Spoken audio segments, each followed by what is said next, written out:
Hey everyone, and welcome to Almost Cancelled. I am Peter, that is Connor, and we are going to talk about Tom Clancy's Jack Ryan Season 1, Episode 8. It is the season finale, it's called Inshallah, so full spoilers for the episode, as always. So we were curious as to how this was going to wrap up. We were even worried that this might be the weakest part of the show, and I don't think it is. I actually think last episode was much weaker than this one. I agree. This one was pretty solid. I think the reason why this one was solid is because it was basically just the action. It was the crisis of, okay, Suleiman's going to do this attack. It's kind of like we kind of get a sense of, okay, he's going to attack the hospital, and then the entire episode is Jack and Greer going to try and save the hospital and find him, and it's all action. I think it suffers a little compared to the first, 3/4 of the season, in that it doesn't have any of the nuance to Suleiman. It's just like, okay, he's the bad guy now, right? Yeah, pretty much. I mean, I'd say the only nuance that I liked is the fact that he has to let his son be taken. He's standing there and his son's been arrested, and he has to just walk away so he doesn't get caught. I do like that as a moment. Yeah, I agree. That moment, and probably my favorite thing in the entire show has been when Jack uses his wits to get a reaction out of Suleiman. The best example being when he was talking to him over the video game, like episode 3 or 4, whatever it was, and he mentioned the wife. He took a chance and he provoked a reaction, and he did that again in this episode when he finally catches him. And Suleiman's away. He's disguised him with a crowd of the sports team fans, and he's got the hat on. He's got the flag over his shoulders. He can get away. He's done. And Jack just takes a risk and shouts out in Arabic, "I've got your son." And that makes him turn around, and that's when he takes him down. And I thought, that was good, because much like the last time, that made sense. It made sense that Suleiman would react to that. Yeah. And it was a smart thing for him to try. It was like, okay, even if it doesn't work, that was a smart thing to try. And I respected that. We've established that even if Suleiman left his son behind here, he does care about him. That has been established at the whole show. He's not unfeeling. Yeah, and he did wrestle with it in the moment. He's clearly thinking about the options. He wanted to go for it, but he was just like, no, I can't. This is bigger, right? Because he can't set up his. This is the thing, when they figure out what he's probably doing. Because again, they think back to the Paris attack, how that was set up with the priest murder, and they're like, well, what if the Ebola was just a setup for what he's doing next? Because it turns out that thing where the canister was left behind last episode was a radioactive substance that. And at first, the guy who, the expert who's in is like, hey, this could, 30 years of, radioactivity, and before we can, come back, it could, kill hundreds of thousands.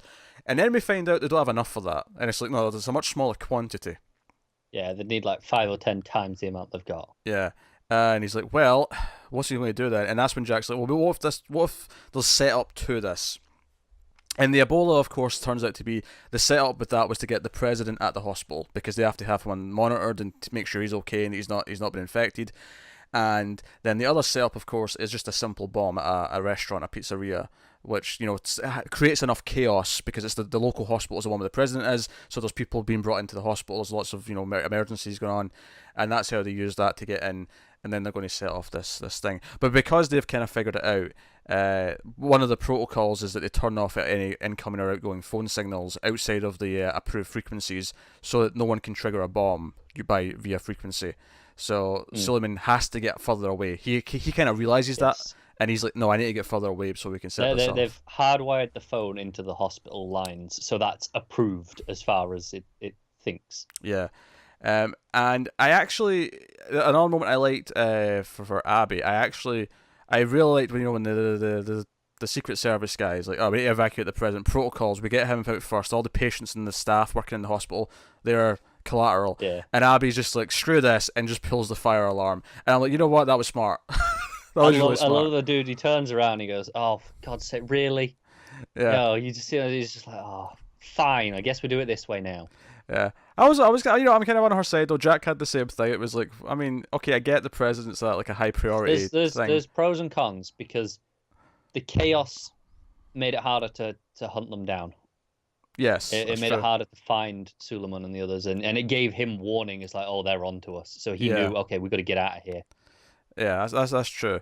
But yeah, so she pulled the fire alarm and everyone starts evacuating. Which that was the thing. By the time that he's on the run and Jack's chasing him down and he got to the subway and all that, I was kind of thinking, well, depending on how long it takes him to get out of the range so that he can actually send the signal, the building might be evacuated by that point. Like, how many people are going to be left in there? Because we know the president was on the way to the roof to get helicoptered out. So I was wondering, how effective is this going to be, even if you get this to come on, in 10 minutes time, 20 minutes time, like, the longer it takes, the less effective it's going to be.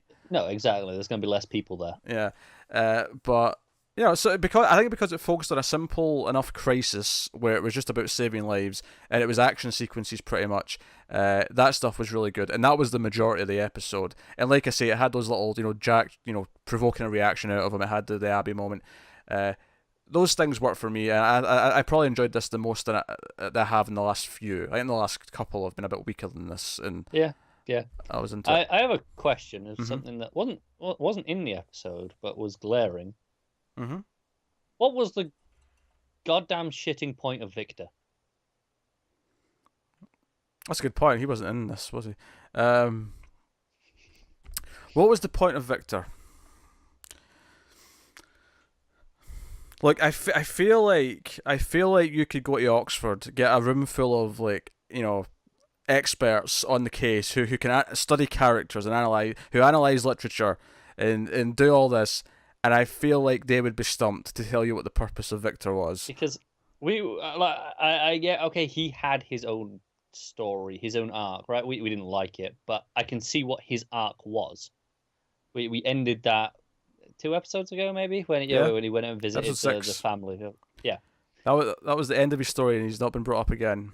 Right, I get that. Okay, so he had a story. So narratively, to himself, he was finished, but he had no impact on the rest of the show at any point. Like, if you remove all of his scenes, his entire character, you lose nothing. Literally, that's not just me going, "Oh, I don't like this stuff."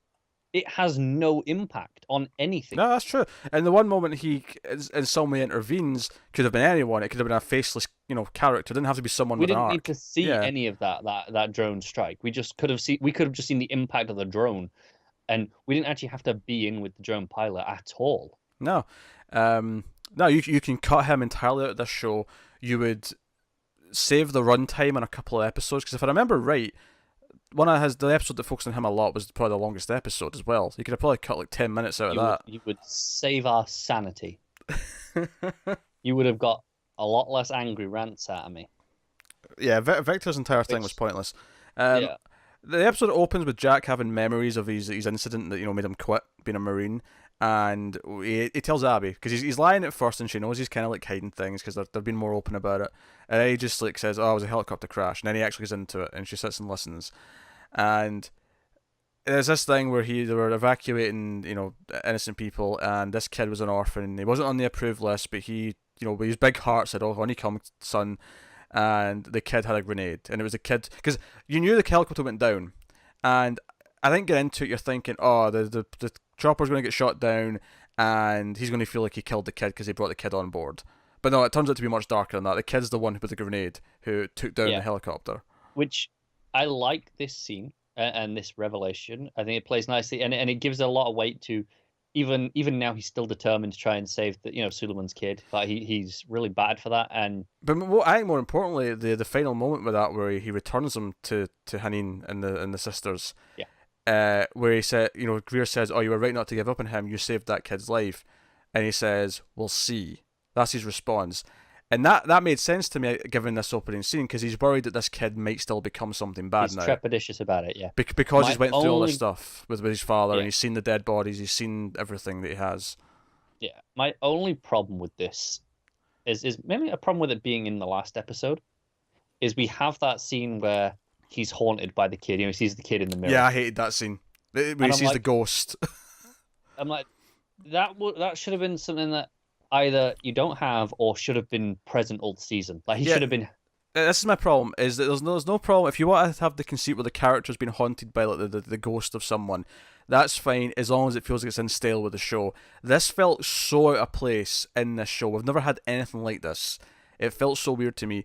The other problem I have as well is I do think the execution of the moment itself, where the kid pulls out the grenade, was just a little bit hammy. It's the way the kid smiles. It's the way he smiles at him, as if he's like, "Yeah, gotcha." Like, I'm a terrorist, haha. Like it's like the way he sort of does that. It felt off, and just a little bit. I don't know. Yeah, I agree. I like the sentiment though, and what it is for his character. Yeah, sure. No, I like the idea that he tried to save a kid, but the kid that he was trying to save turned out to be the villain. And And like I said, it adds a lot of weight with how hard he's been, batting for the kid all season, and yeah, and now it was like, okay, that's actually in spite of what he's been through. Logically, he should be like, no, no, let's not risk it. yeah, but he still But wants to he's not. believe. Yeah, and Exactly, which and is I good because like. that's heart. That gives the character some heart. Yeah, Uh, if I was going to critique other things, I'd maybe say the second in command dude who bombs the pizzeria, and he sees like a Muslim woman going in as he leaves, and you know what he's going to do because he's looking around at people and he sees like a couple who are kind of flirting with each other. He sees like a family. He sees he's like, okay, right, these people are all going to get hurt, or if not already die, and he blows the place up. And it's when he's escaping the hospital that he sees the woman that he saw, the Muslim woman, like lying on a hospital like gurney, just like looking like half dead, and I felt like this character's been kind of a nothing character this season, right? He's just been kind of there to be the computer guy, and yeah, all of a sudden they try to do this little bit at the end where he's having this doubt and he might have some sort of guilt about what he's doing, but he goes through with everything anyway. He goes through with the bombing and then he goes through with everything at the hospital, and he's the only one who gets away. We get a little like sort of epilogue scene where he gets tracked down and assassinated for his troubles. yeah.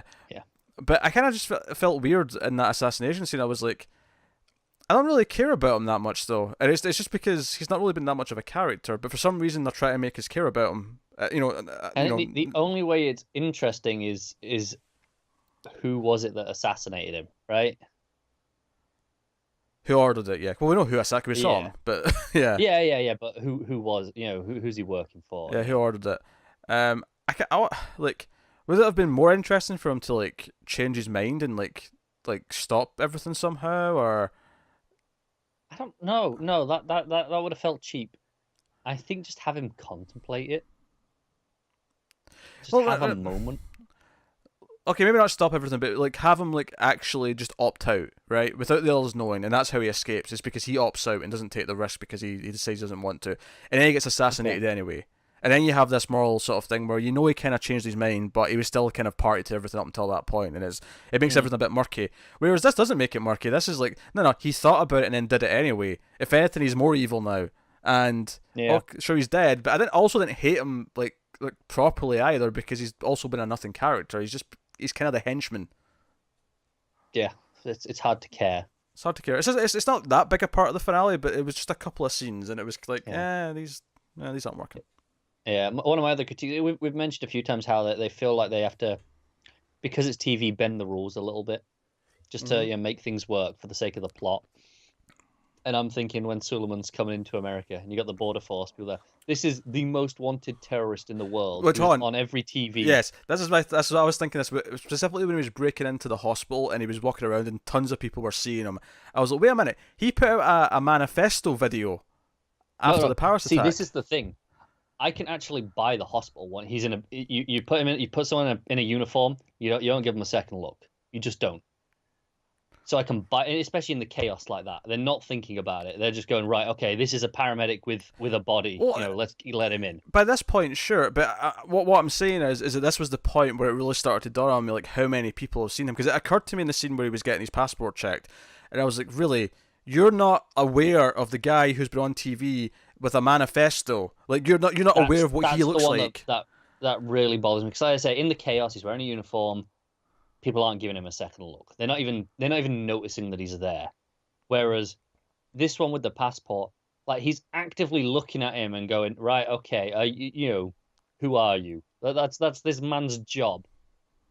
And you think he'd reckon, you think, oh, let's send around a bulletin, right? Okay, everyone, if this guy shows up, don't let him in. Phone the FBI, CIA, whatever. Press this button. That feels like procedure. It does, yes. Yeah. I mean, I still don't buy the hospital though. I still don't buy none of those people at all, ever. Like not one person. I definitely do. Not one person kind of notices. Hey, that's that guy. No, you put someone in an official uniform, people will not notice. I promise you, that is just fact. They should. Don't just trust someone because they're wearing a uniform. Yeah, but they do. That's just how people are. In a moment of chaos like this, no one's thinking about that. They're not thinking, "Oh, is he here?" Because they're just going, "Okay, paramedics, get through, save lives." That's all Mm-hmm. they're doing. Yeah, but what about when they start showing up in places they're not supposed to be, and they start making I flimsy mean, excuses as to why they're going somewhere else? yeah, yeah. I mean that one, sure, But maybe. that's what I mean, though. There's several. As soon as they get in the building, they immediately start going to places they're not supposed to be, and they're questioned about it. And the people Only asking once, right? sorry, They're only questioned once by that one, but goes, "Oh yeah, the other way." He's like, "Oh, we're going to the morgue." yeah, he's questioned once, but at the point where they're having to question why they're here and what they're doing, right? That's the point where it should occur to you and think, hey, wait a minute, this guy might look familiar. Especially Yeah. when you're someone who already works at the hospital. It's not like this is some random dude. This is someone who works at the hospital, right? And I know a lot of people work at a hospital and they come and go, and you don't Yeah, know everyone, yeah. right? But he knows they're not supposed to go that, and he looks confused as well when they say, "Oh, we're taking them down to the morgue." He doesn't look entirely convinced by that answer. He knows that's not normal. I don't know. I'm not quite I buying mean, this. I mean, he had a hat on, right? He definitely had a cap while he was running away because when he got to the sports fans, he swapped it for one of their Oh, you're caps. right. You're right. He's not got any distinguishing features that, at a glance, you're going, "Oh yeah, it's that guy" immediately. That's why I question the passport one. He's having a good hard look. He's really going, "Okay, who are you supposed to be here?" And he's not on a database. They've not flagged him so that anyone, checking anyone coming out of the country. Right, exactly. He's not going. He waves him through, but he's not writing this down, going, should I mean, check yeah, and that guy out. obviously they've got fake names in the passports and whatnot. That's all fine, but still, if he matches the description, and he should have a photo in front of him. Let's be honest here. He should, He absolutely his, should. Yeah. his system should have a photo of this guy.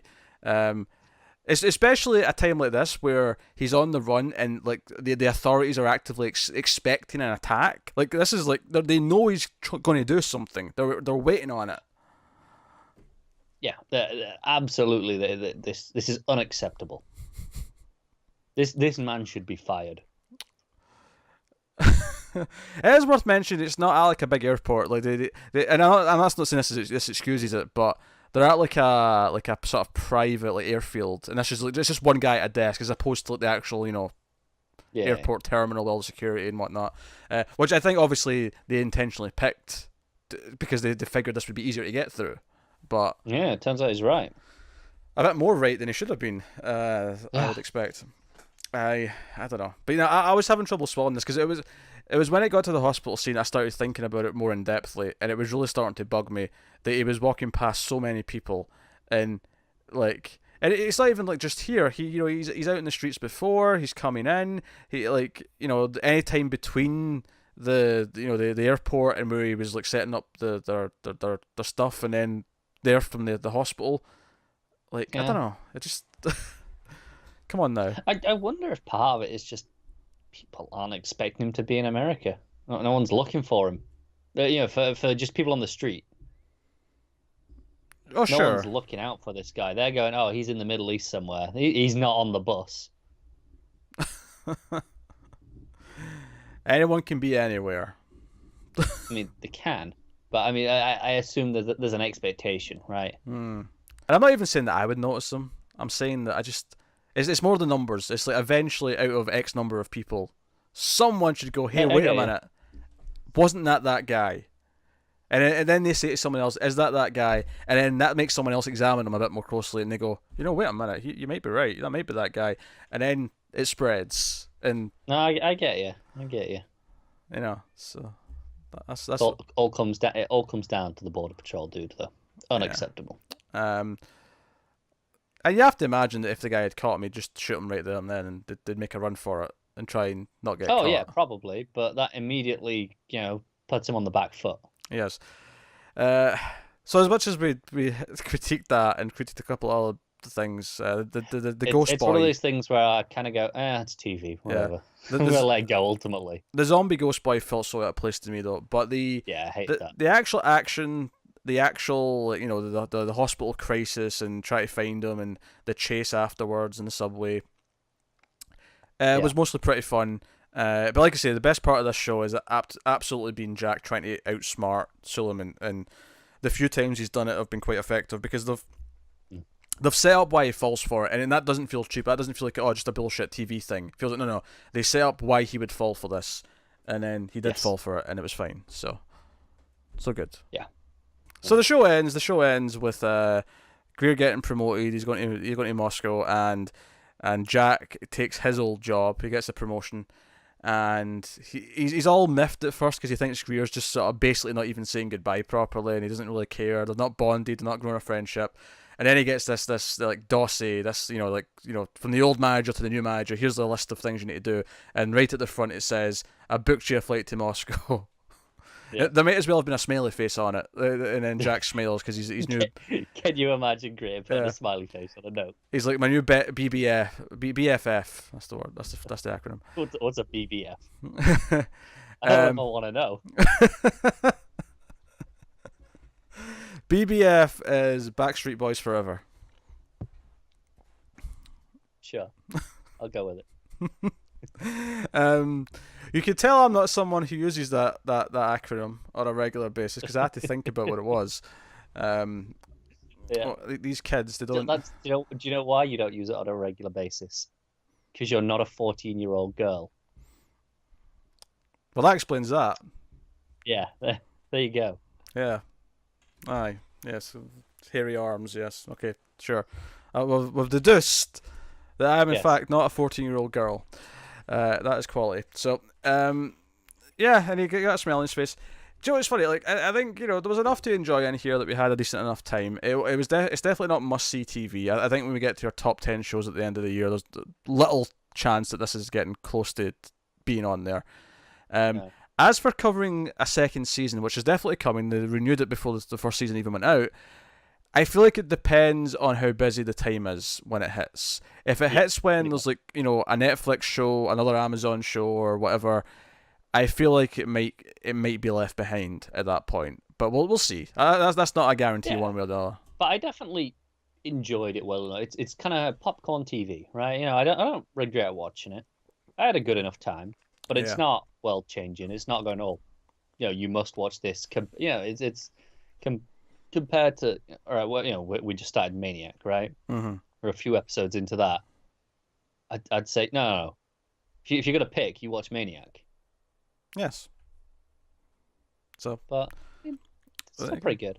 That's Jack Ryan. That's the finale. So let us know what you thought of this one and the season as a whole in the comments. Like and subscribe and all that stuff. Get us on the Twitters at mailed_fuzz for channel updates. If you want to support the channel, head to patreon.com/mailfuzztv. You can do that over there. Worth mentioning, the next Amazon Prime show we're covering should be Homecoming, which is directed entirely by Sam Esmail, who directs Mr. Robot. He also writes Mr. Robot, but he's directing all of Homecoming. And how weird is it to know what the next Amazon show we're covering is? Yeah, that's not happened before. Because this is a first. They've been so spread out before, but they're starting to get to a point now where they're getting a little bit more content that we're interested in. So now we know the next one's going to be this, and then we don't know what's coming after Homecoming, but there's enough that we know is in the back burner somewhere that it could be a number of different things. Yeah, there's enough that we're interested in that they can pull something out. So look, I'm looking forward to that show anyway. So you can come back and see us. That's early November, I think that hits, if I remember correctly. Yes, it's. I'll get the date quickly because it's November 2nd, I believe. There you go. If you also like Netflix shows, if you listen to the audio feed, there's also a dedicated Netflix review feed. Almost cancelled Netflix reviews. If you just search that in your podcast app or whatever, Mailed Fuzz TV Netflix, they'll come right up. But obviously right now we're doing Maniac on there, and then we'll be going on to Sabrina later in October. We'll have Haunting a Hill House. Haunting a Hill House. And then there's more coming after that because Netflix have ridiculous amounts of content that it's a struggle to keep up with, to be honest, at the best of times. Recently they said they want to get another 250 properties. IPs? IPs, yeah. I can't remember the exact way they phrased it, but they've already got about 230 at the minute. So they're looking at doubling the amount of content. That's insane. Well, we'll probably just quick review an show that's not Netflix. There'll just be a Netflix review But we, channel. you know, I honestly think give it a year, we could do just Netflix and nothing else. Unfortunately, there's stuff coming from HBO and AMC and Amazon that are interesting enough that We I don't want want to just to do watch, that. yeah. Yeah. But still, worth noting. Worth noting. But yeah, so that is us. So thank you once again for watching or listening. We always appreciate it. Keep watching TV, guys. Have you got any vanilla?